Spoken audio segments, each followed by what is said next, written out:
Bonsoir à toutes et à tous et merci de nous rejoindre pour ce bulletin d'information. L'activiste politique et acteur de la société civile Thibaut Ogou est placé sous mandat de dépôt ce vendredi 14 août 2026 après sa présentation au procureur de la Criette. Nous reviendrons en détail sur les motifs de cette décision.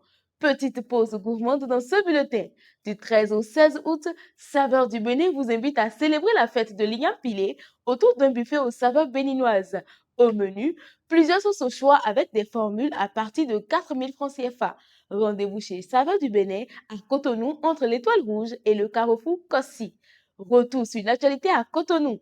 Une importante quantité de produits psychotropes a été découverte le jeudi 13 août au Carrefour Agla.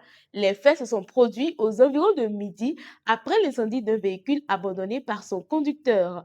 En intervenant sur les lieux, les agents de police chargés de la régulation et de la circulation ont découvert à l'intérieur du véhicule 26 560 plaquettes de Tramaking 250 mg. Le conducteur avait pris la fuite après l'incendie. Le véhicule immatriculé à l'étranger a été tracté puis placé en fourrière. Les investigations se poursuivent afin d'identifier le conducteur et de déterminer la provenance ainsi que la destination des produits saisis.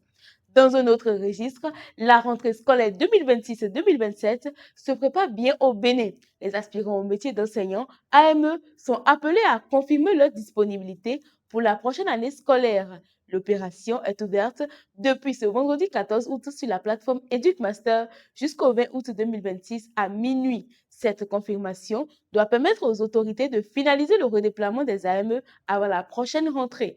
Passé ce délai, les enseignants qui n'auront pas confirmé leur disponibilité seront considérés comme démissionnaires.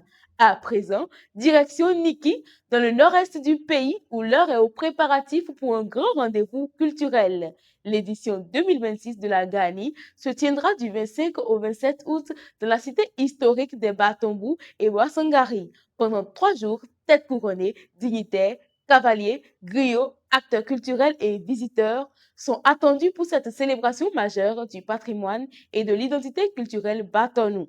La ville de Niki s'apprête ainsi à renouer avec cette grande tradition qui rassemble chaque année plusieurs acteurs autour de l'histoire et de la culture. Et pour terminer, place au football avec une actualité qui pourrait agiter le marché des transferts. Victor Osimhen est dans le visa d'Arsenal. L'attaquant nigérien, qui évolue actuellement à Galatasaray, intéresse le club anglais qui aurait entamé des discussions avec la formation turque autour d'un possible transfert. Pour l'heure, aucun accord définitif n'a été annoncé. Le Super Eagles reste donc un joueur de Galatasaray, mais éventuel départ vers Arsenal pourrait être l'un des dossiers à suivre dans cette fin de mercato. C'est la fin de ce bulletin d'information. Merci de votre attention. Restez connectés sur nos canaux habituels Facebook, TikTok et YouTube.